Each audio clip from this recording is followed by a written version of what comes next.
What if Sukuna awakened before Gojo was sealed? What if the King of Curses, the strongest sorcerer, and the sorcerer killer all enter the same battlefield at the same time? Because in this timeline, Kenjaku's plan did not just fail, it turned into the biggest battle in Jujutsu Kaisen history, and by the end of this story, even Sukuna would face something he had never faced in the OG timeline. On October 31st, Kenjaku's plan was finally coming together. Civilians were trapped deep beneath the streets of Tokyo, and their fear made the curses attacking them even stronger. But things got even worse when the disaster curses, led by Mahito and Hanami, took control of the station and made their plan much easier to carry out. And just as Kenjaku expected, Satoru Gojo walked into the trap alone. The prison realm was about to activate, and Gojo was about to lose access to his limitless power. But that was not even the biggest surprise. In one desperate moment, Jogo made a mistake that changed everything. He believed he could bring the King of Curses to his side, so he force-fed 10 of Riemann Sukuna's fingers to an unconscious Yuji Itadori all at once. And that single choice completely threw Kenjaku's plan off track. A massive wave of cursed energy spread across the battlefield, and Sukuna woke up much earlier and much stronger than anyone expected. And it all happened in the middle of a Shibuya subway platform, right as Satoru Gojo was about to be sealed. But the moment Sukuna opened his eyes, he noticed something that changed everything. In the OG timeline, Sukuna awakened and treated Shibuya like his own playground. He walked through the ruined city without any real goal, and he killed anyone who got in his way. He even spent some time fighting Jogo before he was pulled into his battle with Maharaga. But this timeline is different. The moment Sukuna fully takes control of Yuji Itadori's body, he feels it. A massive amount of cursed energy that stands out from everything else happening in Shibuya. And for the first time in 1,000 years, Sukuna feels something he thought he had lost forever. He's excited. The boredom he carried for 1,000 years suddenly disappears because, for the first time in centuries, he gets the chance to fight someone who can actually push him. And because of that, Kenjaku's sealing plan no longer matters to him. The disaster curses and everything they want to achieve no longer matter either. From that moment on, every second pushes Shibuya closer to chaos. Fighting the strongest sorcerer alive becomes the only thing that matters to Sukuna, and everything else happening in Shibuya becomes nothing more than destruction around him. Gojo knows something is wrong the moment he feels it. He is deep inside the crowded subway station, and he is surrounded by civilians he is trying to protect. Then he senses a huge cursed energy nearby. It is a presence he recognizes, but it shouldn't be here, not like this. Before Jogo, Choso, or Mahito can figure out what is happening, the entire station starts to break apart. Sukuna tears through concrete and steel as if they are nothing, and he destroys everything around him with the same power he used in his domain expansion. Subway cars are ripped apart, platforms are blasted into pieces, and a massive wave of cursed energy crashes through the battlefield as he makes his arrival. The disaster curses freeze in shock because this is not supposed to happen. Sukuna is supposed to be a plan for later, and he's never meant to play a role in sealing Gojo. Above them, Kenjaku watches from a safe distance, but even he starts to feel afraid because the situation is slipping out of his control.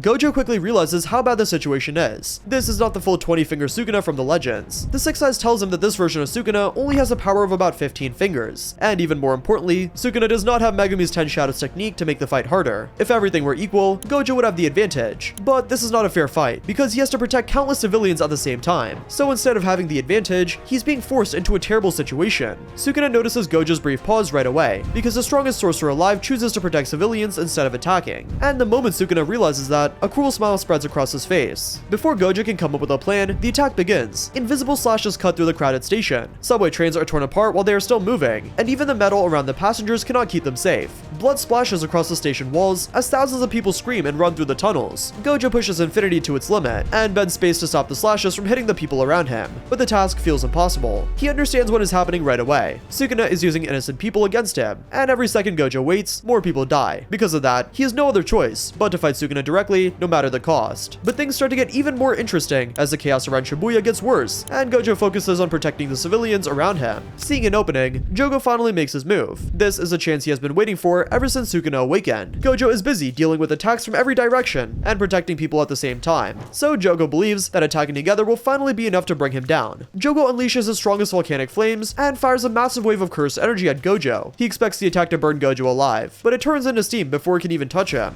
Jogo also thinks Sukuna will help him fight Gojo. Instead, Sukuna nearly kills him with a single dismantle. The disaster curse is sent crashing into a station wall, and he struggles to heal as smoke rises from his body. Then Sukuna makes one thing clear. This is not a team fight. Gojo is his target, and nobody else is allowed to touch him. At that moment, the other curses, and even Kenjaku finally understand what is happening. They didn't bring an ally. They trapped themselves in the same place as another monster, and now nobody can control what happens next in Shibuya. But things get even worse when another monster enters the battlefield. Deep inside Shibuya, something dangerous has just been set free. Granny Ogami, a curse user with no way out, brings back the deadliest assassin, Toji Fushiguro. But this is not the old Toji. This version is driven only by the need to fight the strongest opponent he can find. And instead of appearing inside Dagon's domain, Toji moves straight towards Satoru Gojo and Sukuna. The clash of cursed energy grows even stronger, and Gojo, who is still recovering from Sukuna's attack, suddenly realizes something is wrong. Another powerful fighter has entered the battlefield, but this one has no cursed energy for the Six Eyes to track. At first, Sukuna thought it was interesting, but he quickly realizes how much of a threat the heavenly restricted monster really is. This is not just a distraction, it is a real danger, and now an unpredictable new force has entered the battle. The tension keeps growing as all three fighters lock eyes. Kenjaku watches as his plan starts to break down, and the fight turns into a three-way battle that he can no longer control. This is no longer a Shibuya problem. It has turned into a disaster, and all three fighters are destroying everything around them. The fight quickly gets out of control, and the Shibuya subway station is destroyed in seconds. Gojo is forced to fight Sukuna while also trying to protect the civilians around him. He keeps using blue to push Sukuna back, and he sends him crashing through the station as it falls apart. Sukuna enjoys every second of the battle, and he answers by sending wave after wave of invisible dismantles towards Gojo. As everything falls apart around them, Gojo tries to join the fight. He's still shaken by Sukuna's earlier warning, but he uses maximum meteor anyway, and it turns out to be a huge mistake.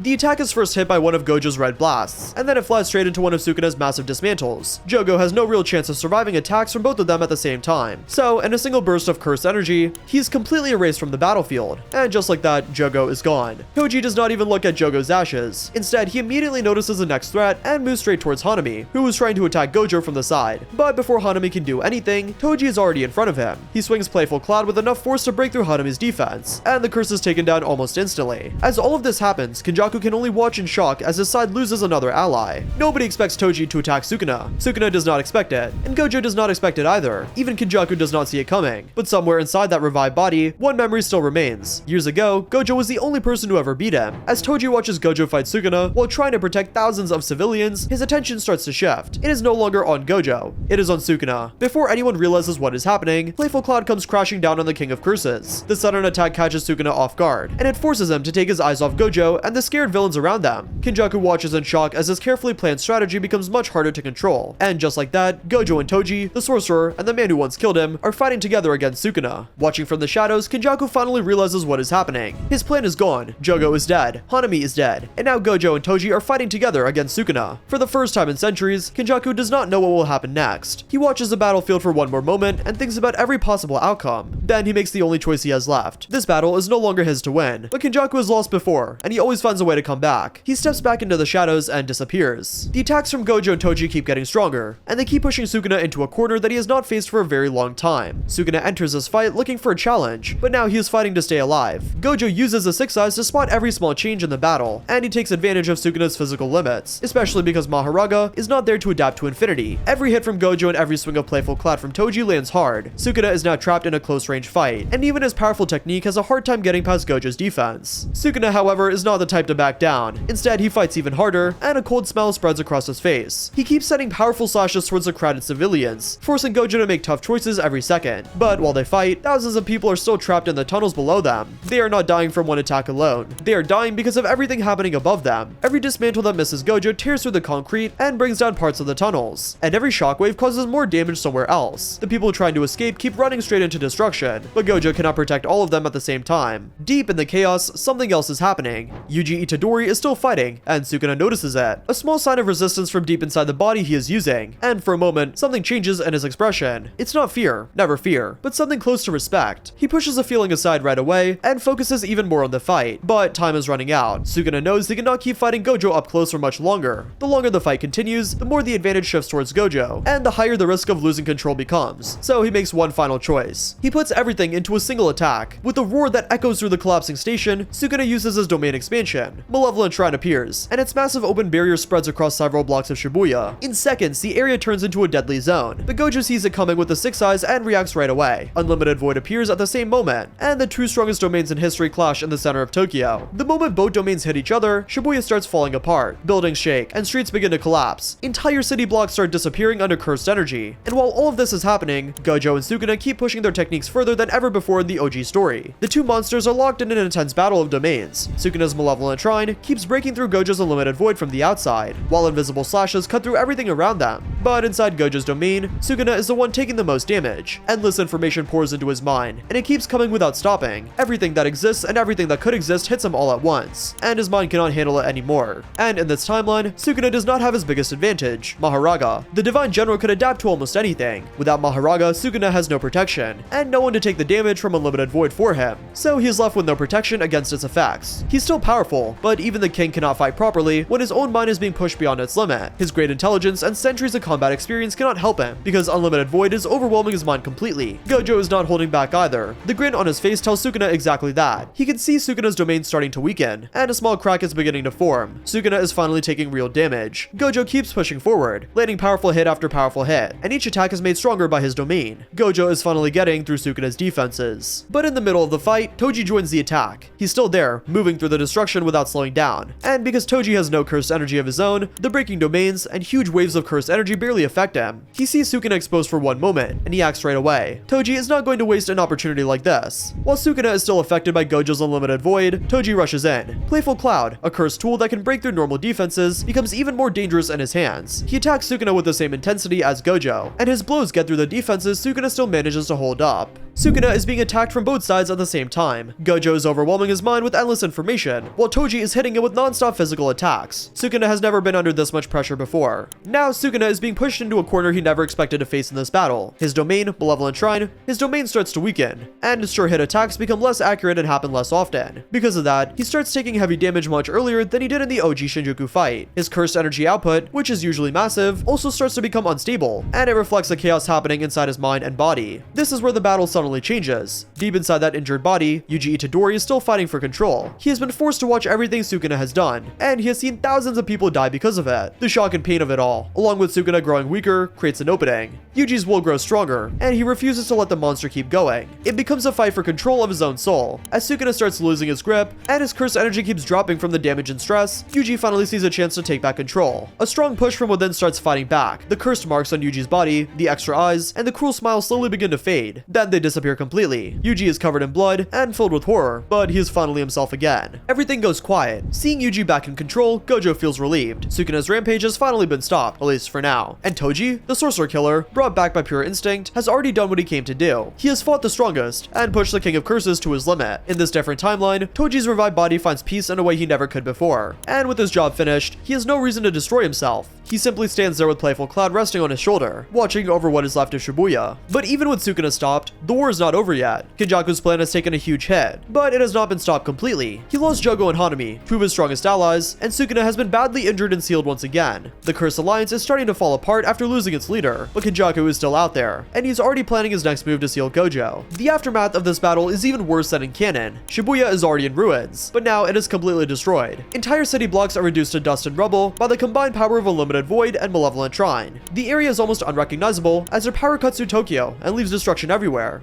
Yuji Itadori stands in the ruins of Shibuya, covered in blood that is not his, and surrounded by thousands of people who are dead because of the hands that are. He did not lose, and that is the worst part.